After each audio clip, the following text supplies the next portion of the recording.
cares? Can I get a new podcast partner, please? Yes, please.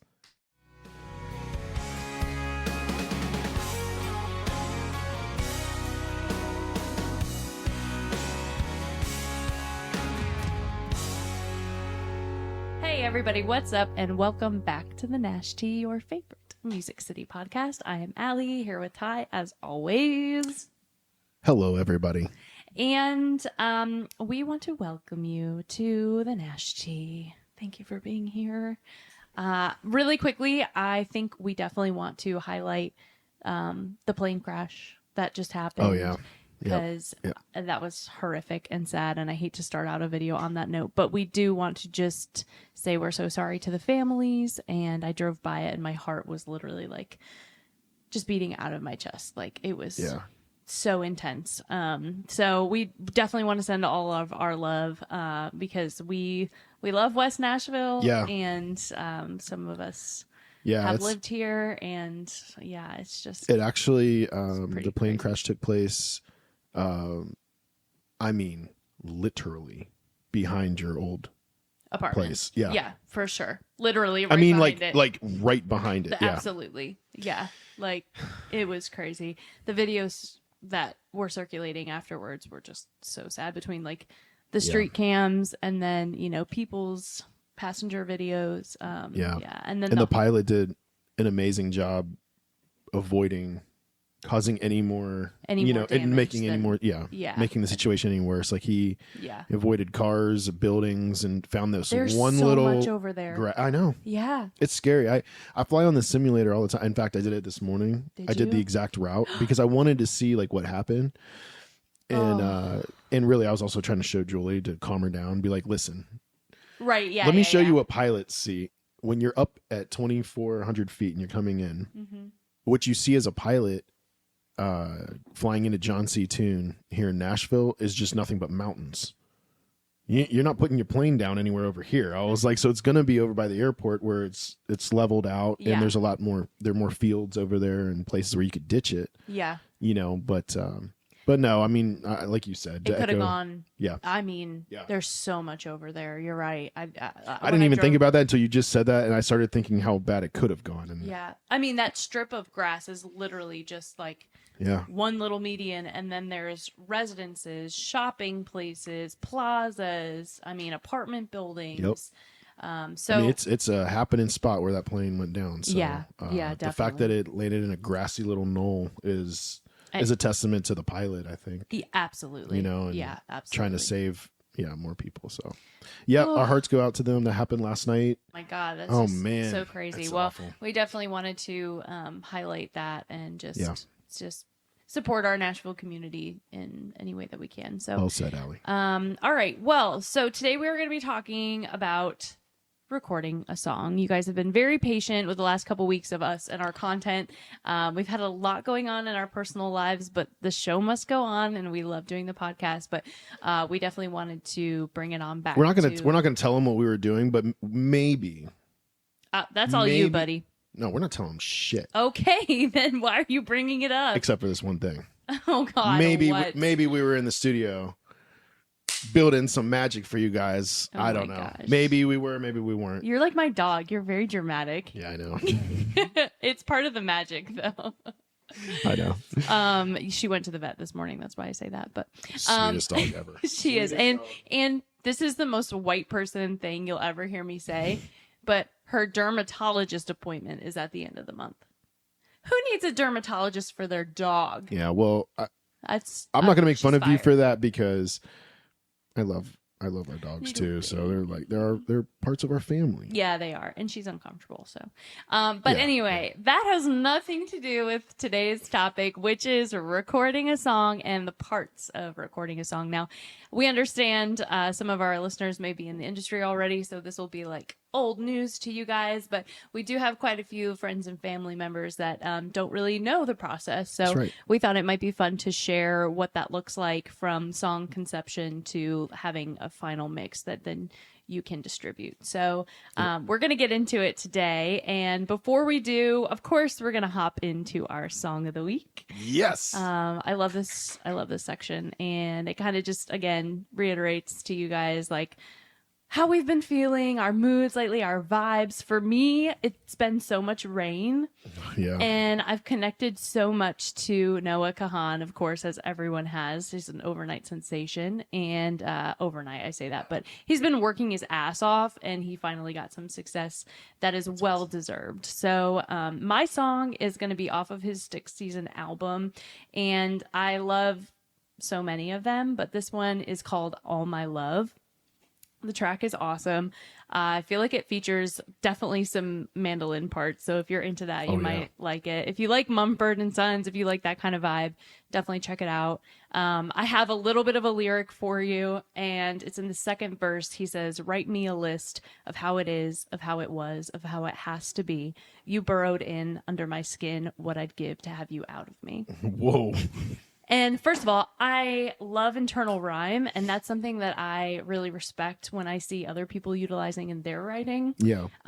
Between that and the melody, I mean, the song is just great. So check it out if you haven't heard it. That's All great, My Love, Noah Kahan. He's really awesome. And he's from, like, New England, the Northeast. From your neck of the woods. Yeah. That's awesome. Yeah, I love it. So check it out. I'll check it out for sure. Yeah. What's yours? All right. So I'm going classic. Okay.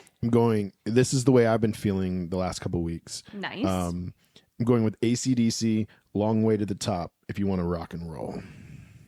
Hell yeah. I love it. I mean, there's so many good ACDC songs. Yeah.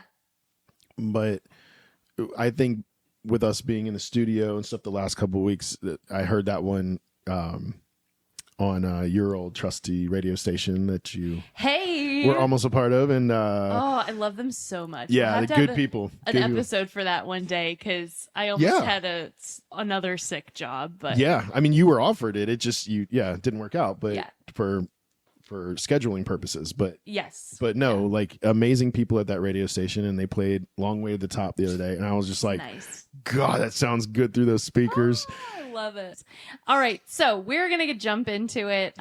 We're excited to tell you guys a little bit more about our process, or at least I'm gonna tell you about my process. This one's like tight lips over here, but or just like the process in general for live tracking when you're recording a song. 20 years. Can I get a new podcast partner, please? Yes, please. Oh my God, I would love to be on the other side. I didn't want to be here in the first place, but I would love to be on the other side and having Christ. and like producing you guys. No, you're here. Sit your ass down in that chair. All right, welcome here to we the music go. industry. You're in prison. Hotel California, baby. That's right. That's right. That's right.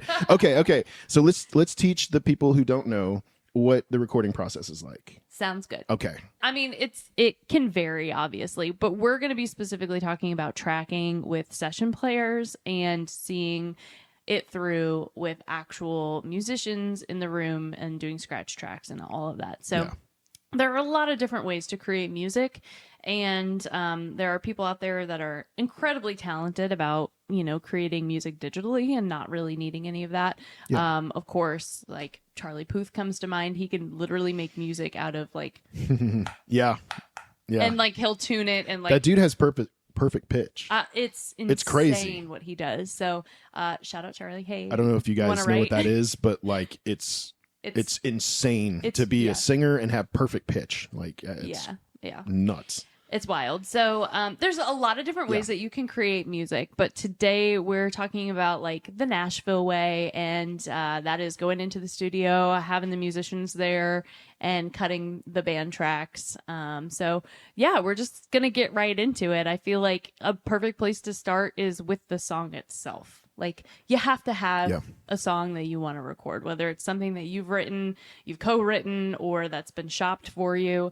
You start with a song. So, I mean, you're an artist. You're only really recording stuff that you've written. Yeah. Has it ever been different for you? Like, or have you only recorded things that you were written?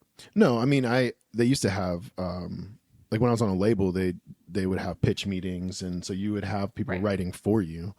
And is that how Barn came to be? No, like I wrote that for somebody else. Oh, okay. Gotcha, yeah. I wrote that for, well, not for anybody in particular, but Jason Aldean's camp took it. Yeah. And then that's kind of what they have it on hold. People start, yeah. And that's kind of what started, like, people started taking notice because all of a sudden it was like Tim McGraw started putting stuff on hold. You know, I could start name dropping after all these years. You don't have to. I started getting some bigger names holding my stuff. Yeah. And so that opens up other opportunities and other doors. And so I started getting better songs pitched to me and I knew where the standard was. So even when I was writing for myself, I knew like, this is a really great idea, but it's nowhere near the caliber of what it needs to be in order to be in that, you know. That's great. So you had a clear idea of what you wanted to say as an artist. And I think that's the most important part when you go in and you're ready to record. Like for me, I recorded an EP and I should have waited. I should have come to town. I should have written and I should have developed that skill before recording anything. I'm thankful for the experience that I had. Yeah. But your song selection is very, very important. So, yeah, definitely something to prioritize there. Then I feel like it comes down to finding a producer that you want to work with. Again, take your time. Find somebody that's going to fit you, fit your, you know, your vibe, how you want to see yourself musically, somebody that can mimic your samples. If they come to you and they're like, hey, what do you want production wise? And you say a certain set of artists that you like their style, just make sure that they're able to emulate that in their craft and that they can provide examples.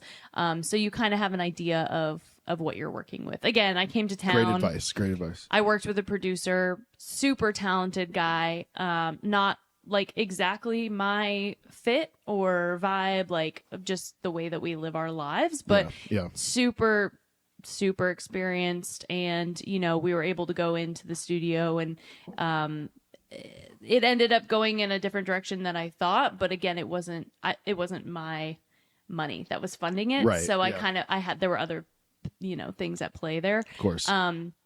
But yeah, if you have somebody that speaks the language, you know, he was able to just tell the guys, hey, like, give it a little bit more Glenn Fry, and they just knew exactly what they needed to do. So that's always important. And then you get to the audio engineer, right? Yeah. So typically, I feel like in the experience that I've had, the engineer kind of comes with the territory of where you end up recording your music. So yeah. We use somebody in-house. Kind of, I think. And it doesn't have to. It doesn't have to. Yeah. In my experience, but that is an important part. You're right. Like if you choose a studio, you can always bring your own engineers in, but likely they have somebody on staff that can step in. I feel like that part is less important. They're incredibly important to the whole process. You need them. Like you couldn't do it without them. But in terms of like shopping people, I think that you could go with anybody, and as long as they were talented and certified, like you would be good because they're chopping it up and they're making the mix happen. I agree with you. As long as they're at this level, then they can always fix things later in mastering and stuff like that. Yes, for sure. But it makes the process a lot easier the better if the you got audio engineer is. So yeah. If you want an example of that, even if you're not into pop music or you have certain feelings about Ariana Grande or whatever, I would recommend going in and looking at like some of her sessions online if you want to know what we're talking about, because she can be in the booth and she can say like, okay, like run it back. We need 16 bars before this. And like the guy just puts it where it needs to be so she can put in new layers. Oh, I love that. I'd love to get another note on the, I'm going to add it, Okay. If that's okay. Thank you.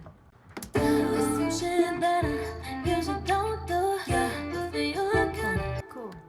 Let's listen to this section one more time. Actually, let's copy and paste this section on over and build more.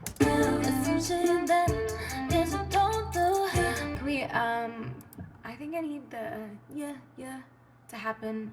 Listen to that, Let's move it over to the right after the first phrase this time on the second half. Yeah. And then keep the second one blank because maybe I'll do something different there. Oh, okay. Yeah, you don't do. You know, the second time. Okay, let me do one more note. Yeah,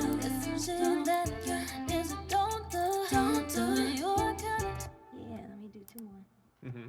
Okay, let's listen to the second half, please. I think I know. Sorry, go ahead.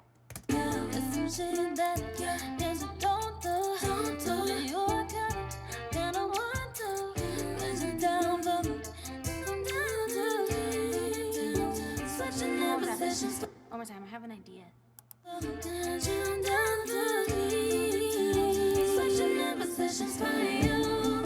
that pretty? Fire. Nice. Okay, let me double that. You can punch me a little closer this time. Yep, I gotcha.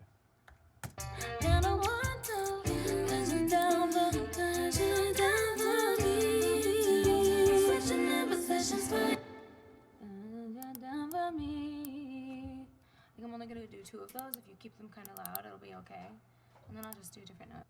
I mean, it does matter, but if you're just starting out, like, I don't like You're using big artists though, only because they have unlimited funds.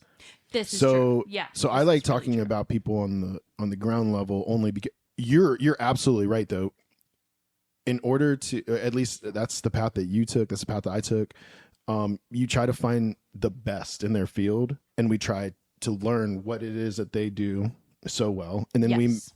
you add in your own little, quirks and stuff to make Yeah. it your own. For sure. But yes, like you should always be looking at the best, like you said, Ariana Grande is one of Yes. the best, and so, but if you want to realistically in your mind go, how close am I going to get to sounding like that?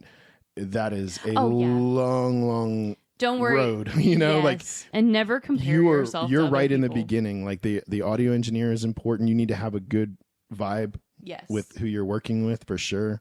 But I'd say the top people that matter are going to be the producer mhm, and then your band leader, mhm. which oftentimes can be your producer. It Yeah, just depends on who you're going with. But Mm-hmm. it doesn't always work out that way. So, and that's fine. It just depends on who you're writing with, who you're producing with, and where you're cutting your music. So I think maybe next we should talk about the musicians involved. So if you're tracking your music, you're going to want to find players that you trust, that you know are capable in a session, that can follow direction well, because you're going to have feedback and not everything is going to be perfect. So you need to be able to like key in on those things that aren't sounding quite right, or that you want to go back and hit again, and know that they're going to like understand what you're saying and be able to make it just right for what you're looking for. And a lot of studios have their players. The session community is very tight. Like if you work with a certain guy, chances are he's got 5 guys that he likes to work with. Yep. Not to say that there's not support and that, you can't go into a session with 5 new players that haven't played together. That happens. Yep. But usually session guys have people that they really vibe with and they like to work with. And there's good and bad to both. The good is that they're very fast and they're very, very good at what they do. Yes. Like they're second to none. Mm-hmm. The bad is that when you have a short amount of time to get all this stuff done and they have played together before, you start sounding like a band. Mm-hmm. And so if you don't have a clear idea for what you are and what you do, you're going to end up sounding like every other session that comes out of that place. This is true. That is all on the artist because they're playing the same stuff. Like you're not coming in with anything earth shattering. Yeah. You know what I mean? Like you've seen my charts. I think you understand, like maybe there's a little bit more that goes into my stuff than a 3-chord, twangy country song. Yeah, for but sure. at the same time, they've heard, it's nothing they haven't heard before. Right. I'm not doing anything where I'm like, we're reinventing the wheel here. There are other sounds that have come out of the studio where the music will sound eerily similar. Yeah. I think. Mm-hmm. What makes the difference is you is the artist, is the preparation that you put in before you go in there, whether it's a year or a week or a month, it doesn't matter. But like that prep time before makes all of the difference, so that when you get into the studio, as this one can attest, know your keys, those are just basic things, but they're things that really maybe you don't put a lot of emphasis on, because when you sit down and you're singing at home and you're sitting on your couch and you're practicing, right? Hopefully you're standing up, because that's what you should be doing. But if you're sitting down singing and practicing, just know that you're probably going to be a full octave higher when you go into the studio and you're standing up and you have the adrenaline going from the band behind you and everything. You're naturally going to sing higher. So that's what I've made mistakes in the past, where I sit there, even recently, where I sit there and I'm like, I think this is perfect. Then I bump it up higher, knowing that once I get in the studio, I'm gonna have to bump it up higher, and it still wasn't high enough. So, that's really important to get with somebody that can, if you don't know how to find your key, to get with somebody who can help you find your keys to songs. Yes. Because that's going to help you when you go out playing live, but also when you're in the studio, it'll help make the process a lot faster. Yeah. And just as a vocalist, you should know your keys anyway. That because is true. You'll get roasted by the musicians in this town. Yeah. So that's a really, really good point. And so, when it comes to like this episode, and we've kind of broken things down, and I've sectioned it off as like before you get there, the day of, and then after. And that's important to have ahead of time, so now things can change. Like in the day of category, we do have key tempo confirmation with the band when they're there, because sometimes they'll play it back live, or sometimes they'll just play the demos. Like it just kind of depends on the session and who you're in with. But yes, that is super important. And that information should go over when you do send your acoustic demos to whoever you've selected as your producer or your band leader, or whomever is receiving that information ahead of time. Yeah. Your charts should have your keys on them, and they should have the tempo. So you are set and ready to go, and there's no question.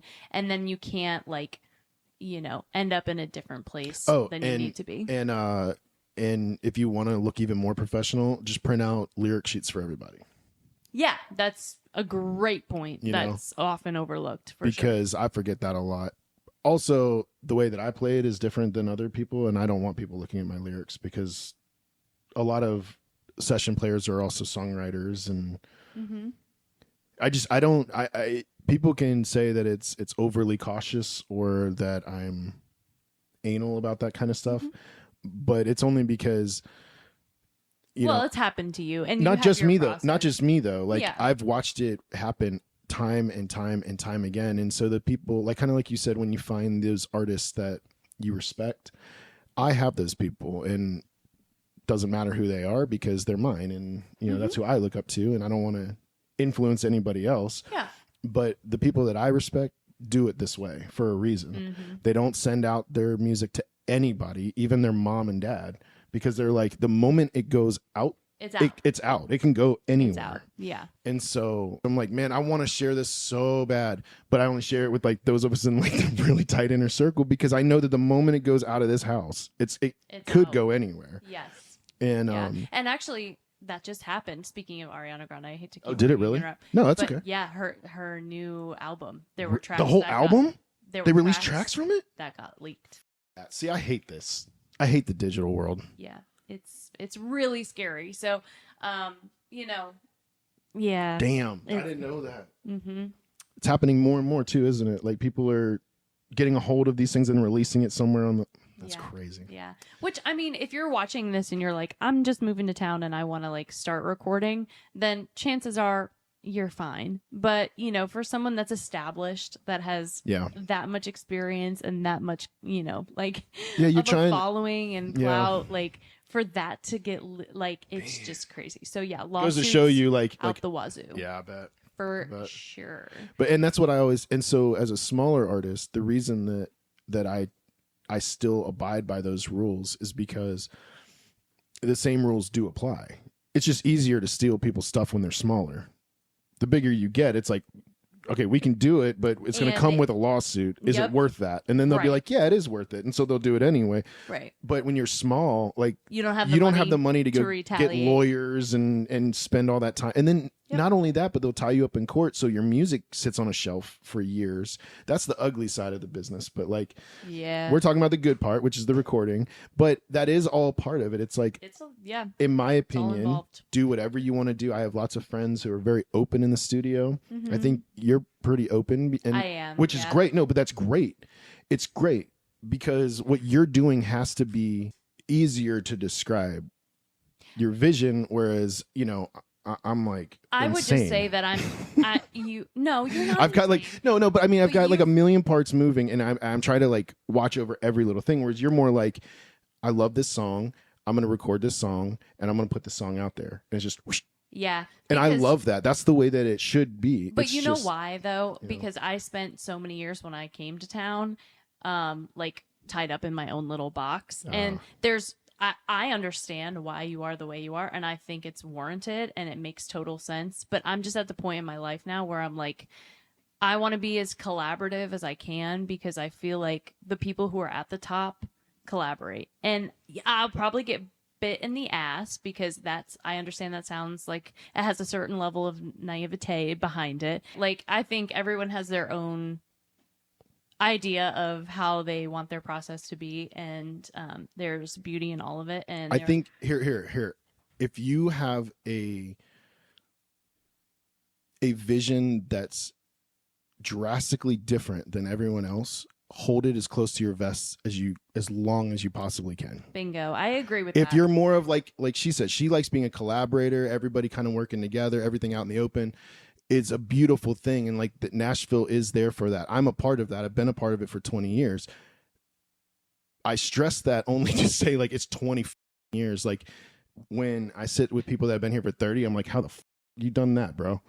Like it's hard. It's easy to like be new and go, I just want everything to be great. And it's like, that would be awesome. You get burned. Not saying you say that. I'm saying burned. Yeah. But you know, prepare for that. Yeah, you're gonna get burned. People are gonna steal your stuff sometimes. And you can't sit there and harp on that for the rest of eternity because it's gonna happen. It's gonna happen. And also like just you don't play your best out. And maybe that's the wrong thing to think, but like I go and I play my songs that I know are strong and are solid, that are going to show people who I am as a writer. And if they want to write with me, amazing. I make connections based off that, but I'm not playing like the ones that I freaking love. You know what I mean? Yep. Like, I'm not doing that. Of course not. So again, maybe that's the wrong way to look at it. It's not the wrong way to look at it. That's it's the right just way what to look I'm at it. comfortable with. That's the way to look at it. You know, it could be different for other people. So anyway, when you pick your song, you'll go through all of that. No, I'm really glad we talked about this because I think that is so important what you just said. Yes. Because like showcase that you're I kind of thought we were going writer. a different way for a second, and then you brought it back in. I was oh, no, we're on the same page. Yeah. You go out, you play strong material. You cannot go out there playing, you know, B and C material. It has to be A material. But when you have, you know what your top, 4 or 5 are, and you don't do that until you're on a label and they're pushing that song out to the radio. Because the moment it's out there, it's gone. It's gone. Yeah. So yeah. Or maybe if you're in a room that you really, really respect and you've waited a lifetime to get there. Of course, a Bluebird or something like that. Yeah. You're a listening room. I know it seems like we're off topic of the studio, but I promise you that we're not, because this is important. Yeah. This is all because you need to know who you are and you need to know all of these things before you even step into the studio. Yeah. Because if you don't, then you're at the mercy of somebody else's direction. That's exactly right. Thank you guys so much for hanging out with us. We hope that this has been helpful. This has been part 1 of our recording a song episode, and there's a lot more to cover, so be sure to stay around and check us out next week for part 2. As always, you can write to nashteapodcast@gmail.com if you have any thoughts or questions about this process or anything Nashville related. We'd love to hear from you there. And until then, see you next time. Peace, guys. Bye.